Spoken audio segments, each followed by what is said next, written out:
correction, second place finisher, Kyle Busch, driver of the number 18 Interstate Batteries Toyota. Kyle, tell us about your run today. Well, it was good. You know, we started out early, obviously qualifying on a pole, leading some laps there.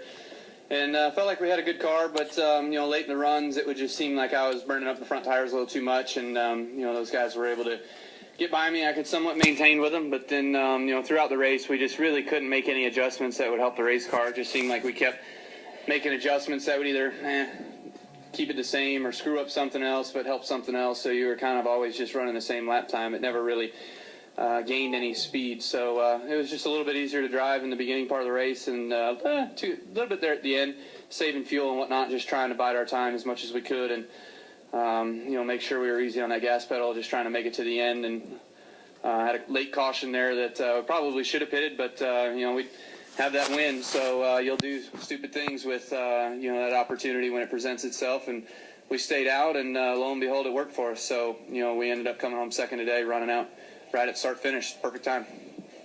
Questions for Kyle? Kyle Knight, Speedway Digest. You battled with Brad yesterday as well. Did you have anything for him today?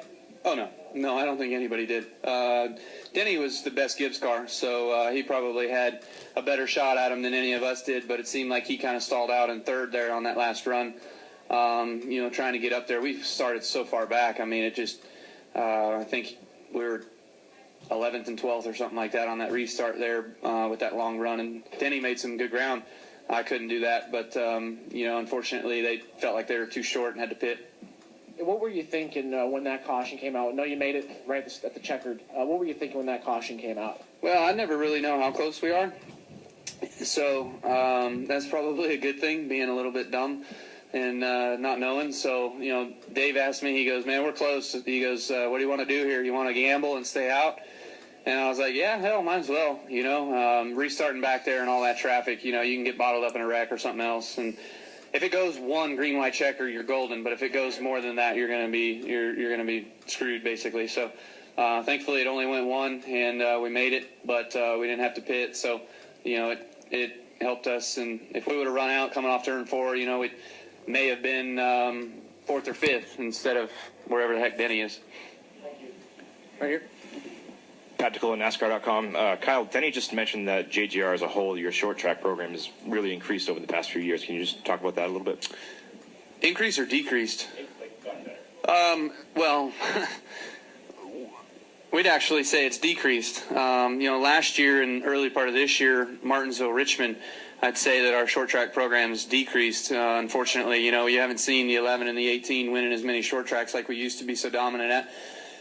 And Denny went and did a test for us at Richmond last week for Goodyear, and learned some things that he brought here.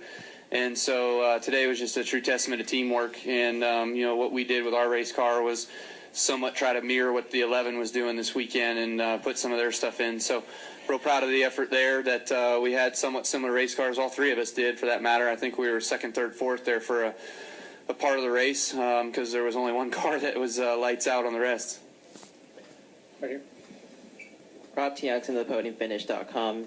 Kyle, how much would you say that you've noticed some of the strength coming back to Joe Gibbs Racing this past week? I know you said that the short track program, in your opinion, has decreased, but it seems like you guys have made some ground up on the Hendrick Chevys and the Penske Fords. Well, yeah, I mean, this weekend here was a positive. Like I said, Denny made a test, and we were a little bit better there at Kentucky. We made some good changes to our race car and got better, and we're able to finish second there as well. So the last 2 races for us, we've been seconds, but, you know, it'd be nice to get up there and lead some more laps, be a little bit more dominant, and show that we've got a little bit better car than where we're running. So we'll get there, hopefully, and, you know, it's not quite time to have to get ready to go for the chase, but it's about that time, so we got a few weeks.